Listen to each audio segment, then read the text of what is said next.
please. Our guest speaker today will be Melanie Andrew. Melanie is an early career scientist specializing in pediatric immunology and microbiology. She's a national ambassador for the Red Nose Australia and a tutor in women's health at UWA. Please everyone make her feel welcome. Thank you. It's a hard act to follow the Spice Girls, that's for sure. You guys were amazing. I first want to say thank you to Aaliyah, because Aaliyah was actually one of my students in the women's health minor. And as an educator, having a student, being able to know that you inspired a student enough that they actually want to hear your voice again is pretty amazing. So thank you for having me here today. I've wrote a few words down because Poppy, who was also my student, and Aaliyah can contest to the fact that I will go down some rabbit hole and have you here for hours held captive. With free champagne, it's probably not such a bad thing though. So, today we gather to celebrate the powerful force of women, their achievements, their resilience, and their unwavering commitment to making the world a better place. International Women's Day is not just a day to honour women, but also to reflect on the progress we've made and the work that still lies ahead. Every woman is a vital part of the fabric of society. It is important that we acknowledge the incredible contributions they make every single day, not just once a year.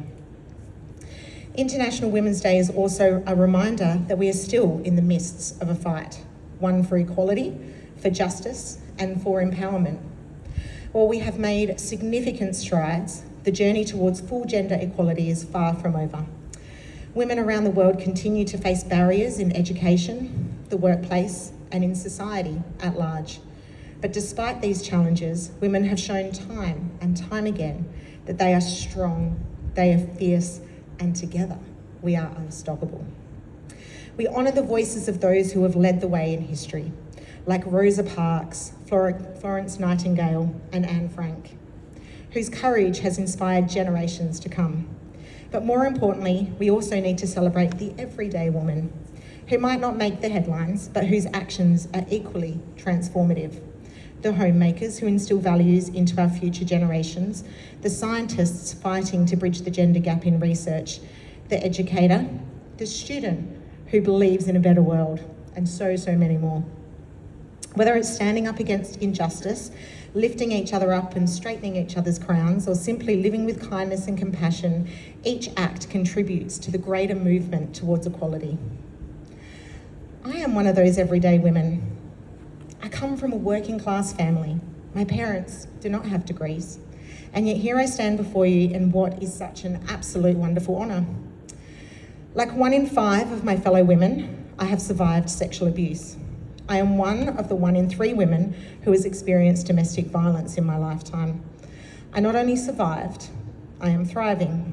But it is not lost on me that on average, 1 woman every 9 days dies of domestic violence, and that could have been me. Whilst their voices have forever been silenced now, these experiences ingrained in me the need to be their voice and to fight for a better, safer world for women. But in truth, I long for the day we no longer need to fight, and that gender equality and safety for all women in their homes and on our streets is simply a given. A world where we don't have to be strong, and a world we can just be. So, on this International Women's Day, let us come together in solidarity, supporting and empowering women everywhere. Let us create a future where every woman can thrive, where her worth is never in question, her voice is never silenced, and her dreams are never deferred. As a woman, we are often many things. Me, I am Melanie Andrew. I am the product of a long line of women who fought to be heard. I am a nurturer, I am a mother, I am a wife, I am an educator, and I am a student. As a woman, I am all of these things and so much more. As a wife, I stand in a partnership where gender equality is at the heart of our relationship, knowing that true strength comes from supporting each other as equals and building a future where both our voices are valued equally. So the future generation we are nurturing can mimic these positive behaviours. My husband stands beside me, not over me, and never beneath me. He's actually here today. Dreams don't come true without a village, and he is mine. So I thank him and all the partners and family that support our womanly dreams. As a mother, I have 4 children, 3 girls, who my sole purpose is to prepare them for a world that is not always kind without jading them, to teach them to fight, but never to fear, and to above all rise up to be their true, authentic selves and never fade away to simply fit into a society that we are often perceived as far too much, but then not enough for all at once. I also have a beautiful teenage son. Boy, oh boy, is he surrounded by some fierce women. At the age of only 7, I had him packing birthing kits to send to Africa right here at UWA in Winthrop Hall. You see, the magnitude of raising one of the next generation of men is something that I take very seriously as a woman.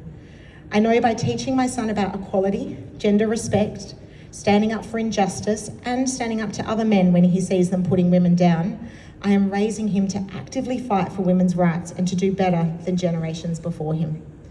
As an educator, I recognise the profound responsibility and privilege I have to inspire and empower the future women of the world, guiding them to know their worth and their potential.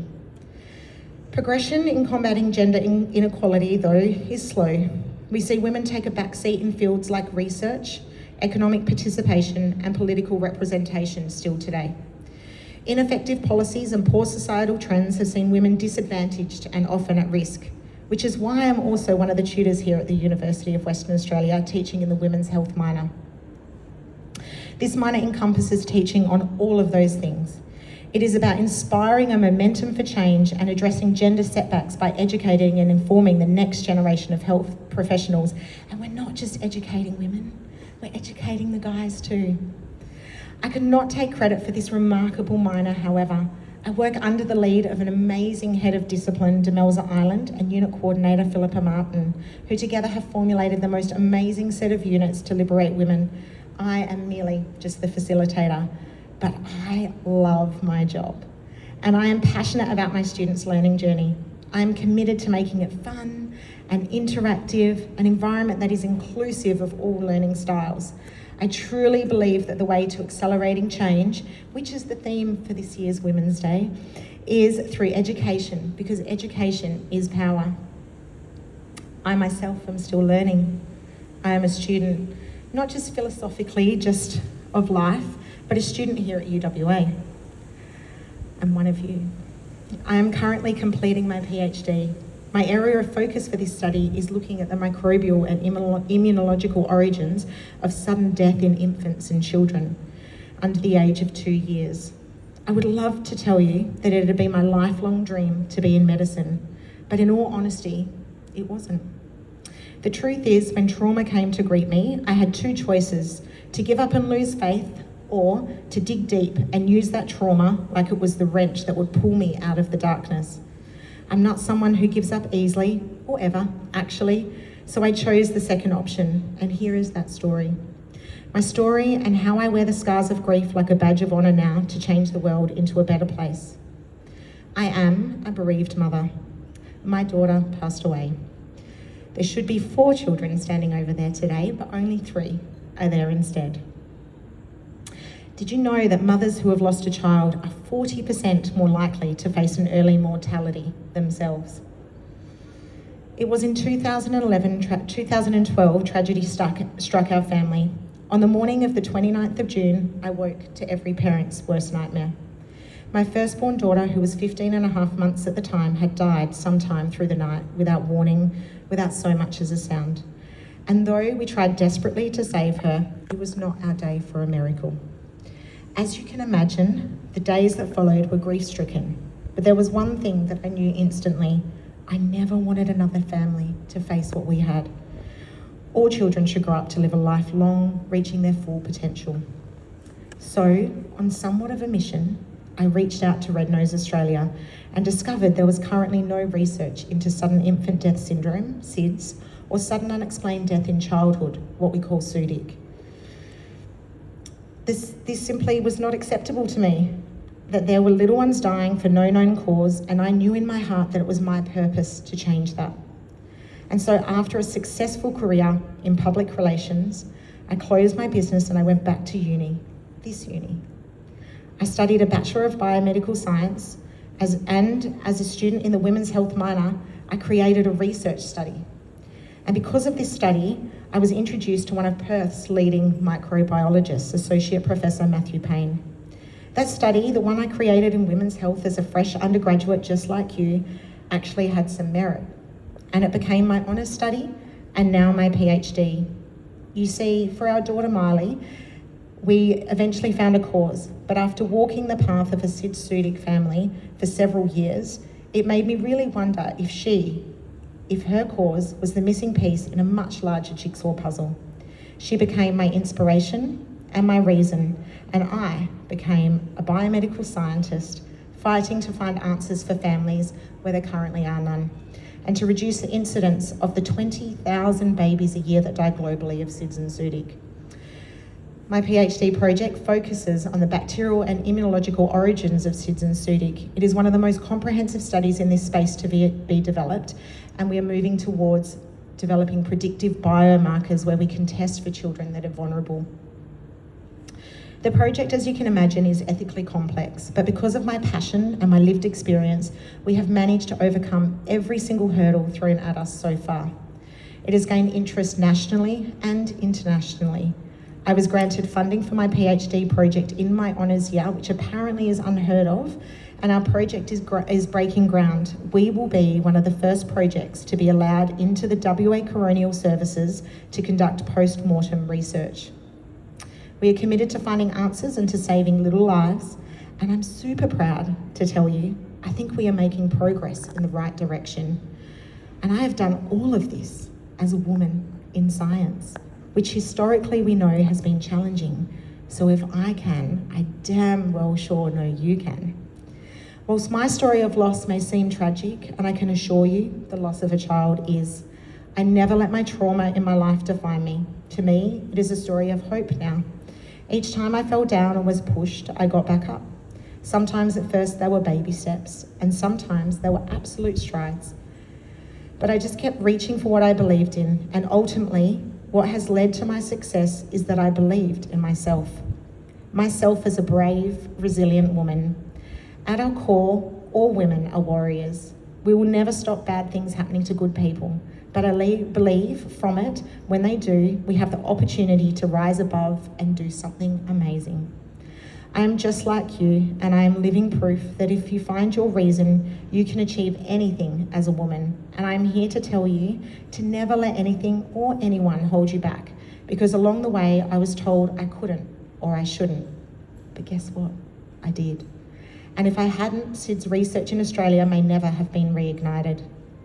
Today, let's not celebrate women's accomplishments, but also commit to, in our everyday lives, breaking down the remaining barriers that limit women's potential and stop them believing in themselves. Let's be brave. Let's work towards a world where women and girls can live without fear, where their voices are heard and their dreams are realised without restriction. To all the women who have come before us, to those who stand with us and to those who will follow, thank you for your courage, your strength and your unwavering commitment to building a better world. We see you, we honour you, and we stand beside you. To the women who inspire me and support me, I thank you. To every woman out there fighting for justice, equality and opportunity, keep going. Your courage is shaping the world in ways you may not even realise yet, but trust that the impact you're making is profound. To all the women here today, I wish you well in every endeavour, in every aspect of your life. In building a better world, keep up with that commitment. We see you, we honour you, and we stand beside you. Happy International Women's Day.